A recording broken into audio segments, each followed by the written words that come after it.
Good day, sir. I'm Rizal Regal, PSIT 3B, and today I'll be showing you my improved version of my classmates' travel app prototype. So,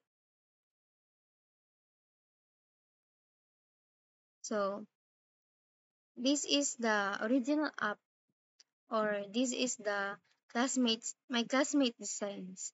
So I also show my redesigned version called Trip Track.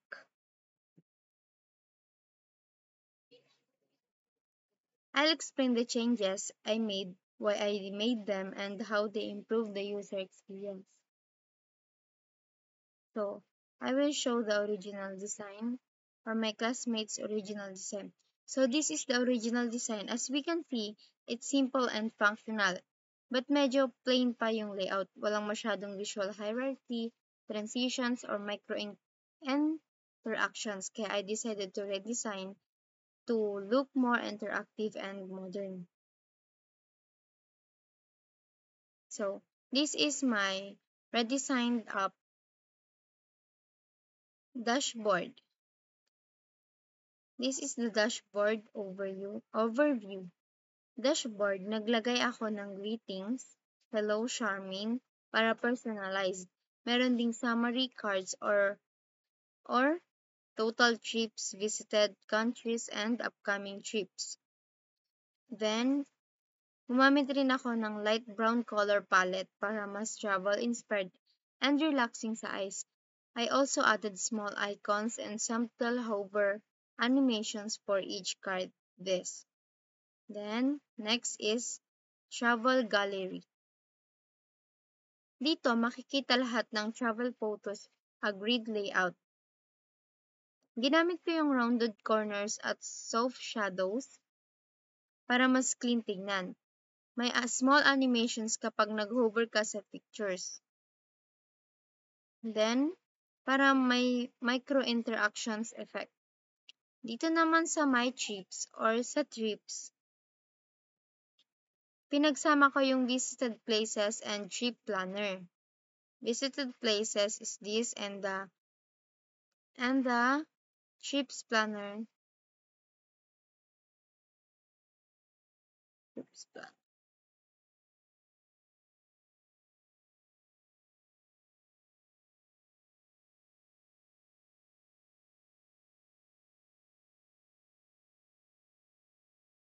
Gumamit ako ng consistent card style for each places with labels like Baguio and Palawan. May input fields din para upcoming trips na may booking toggle button. Nilagyan ko rin ng small progress bar to show travel goals. Dito na lang natin. Next is sa map view.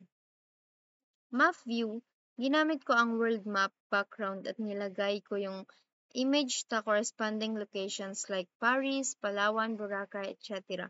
Kapag nag-hover ka, lumalabas ang small tooltip animations, the place name. Then, lastly is the budget tracker. For the budget tracker, meron akong animated progress bar showing how much of the budget is used that may break down with amounts, colors indicators para mas madaling makita kung saan mapupunta lahat ng budget. Then, settings or user profile. Lastly, the user profile screen allows switching between light and dark theme. May smooth transitions animations between the two modes. May drop down then for language para mas user-friendly. My redesign focuses on consistency, user experience, and aesthetics. I added micro interactions like hover and smooth transitions between screens. The app now feels more dynamic and easier to navigate. So, this is the travel gallery, budget tracker, map view, my trips, travel gallery, then dashboard. Then the settings or the user friendly. So that's my improved version of the Trip Track app from the original prototype to a more modern and interactive design. So this is my presentation. Thank you for watching. So I will show again the original design of my classmate, this, and my redesign. Nagdagdag ako ng mga pages kasi iisa yung ginawa niyang page. So, I add more pages kasi may add dito. So, kulang po siya ng pages. As you can see, kulang siya ng pages.